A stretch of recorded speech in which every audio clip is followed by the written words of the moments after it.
Почитувани граѓани, почитувани медиуми. Петре Шилегов повторно крие колку пари потроши за организација на Нова година, за која што прво се колнеше дека нема да чини ништо. Ве молам да го погледнеме видеото.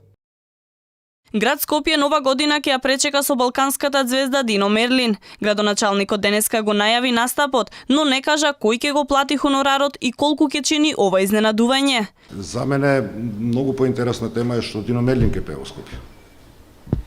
А ќе чини 0 денари затоа што градот од буџетот нема да плати средства.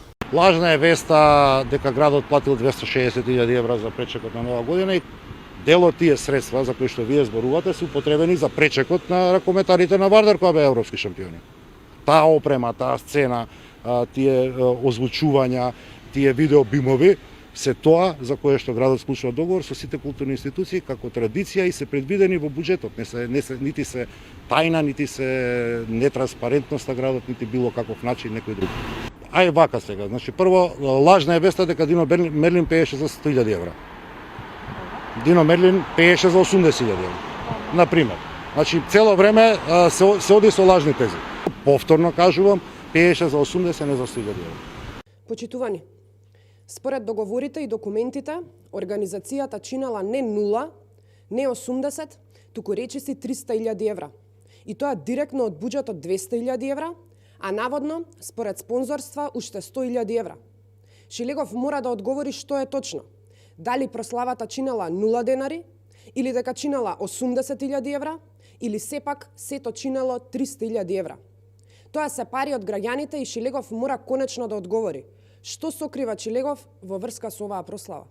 Шилегов мора да одговори и зошто Комисијата за заштита на конкуренцијата посочува фирма ДВД5 дека била фаворизирана, а таа е истата фирма со која што Петре Шилегов има договори преку универзалната сала, која што инаку не работи 5 години, и преку МКЦ, двете јавни предпријатија под Шилегов.